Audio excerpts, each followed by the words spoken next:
300 souls, a continent of wilderness, and a mystery that has haunted history for centuries. The year is 1590. On a remote island off the coast of what is now North Carolina, an English ship approaches. Its crew searches for a colony established 3 years prior, a New World settlement. What they found instead was absolute silence. Not a single person remained. This is the story of Roanoke, England's first attempt at a permanent New World colony, and its chilling, inexplicable disappearance. More than 100 men, women, and children simply vanished, leaving behind only a single cryptic clue. The tale begins in 1587, when Sir Walter Raleigh, under the patronage of Queen Elizabeth I, dispatched a new group of colonists. This wasn't a military expedition. It was meant to be a true settlement: families, farmers, artisans.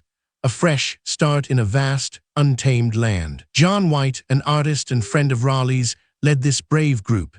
He'd been to Roanoke before, sketching the local flora, fauna, and indigenous peoples. He knew the land, or so he thought. His granddaughter, Virginia Dare, would be the first English child born in the Americas. But the dream quickly soured. Within weeks of landing, conflicts with local Native American tribes erupted. Food supplies dwindled. The colonists, desperate, pleaded with Governor White to return to England for more provisions and aid. White agreed, leaving his daughter, son-in-law, and infant granddaughter behind. He promised to return in a few months. A reasonable expectation under normal circumstances, but the world had other plans. England was embroiled in a war with Spain, battling the formidable Spanish Armada. Every ship, every sailor was pressed into service. White's return voyage was delayed, not for months, but for 3 excruciating years. Finally, in August of 1590, White returned to Roanoke. He found the settlement deserted, houses dismantled, overgrown with vines, not a single person, not a trace of struggle. It was as if the entire colony had simply evaporated. There was one solitary clue, however, carved into a palisade post, the word Croatoan. On a nearby tree, the letters Crow.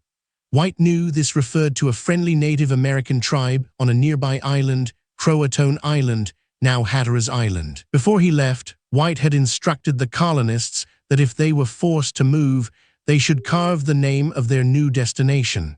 If they were in danger, a Maltese cross should be added. There was no cross. This led to the prevailing theory. The colonists had assimilated with the Croatoan tribe. Perhaps they faced starvation or hostile tribes and sought refuge with their allies, eventually intermarrying and integrating into their culture. Early English explorers in the following decades reported encounters with Native Americans who had lighter skin, blue eyes, or spoke English phrases. These accounts fueled the assimilation theory, suggesting descendants of the lost colonists lived on. However, definitive proof remains elusive. No mass grave has ever been found, nor a clear archaeological site pointing to their migration or a new settlement on Croatoan Island. Another possibility, darker and more immediate, is that they were massacred by hostile tribes. Relations between Europeans and Native Americans were often fraught, and the colonists were isolated, vulnerable. Disease could also have swept through the small population. European diseases often devastated Native American populations, but the reverse was also true. A rampant illness, without medical aid, could have wiped them out. Then there's the theory of a devastating storm. Roanoke Island is in a hurricane-prone region.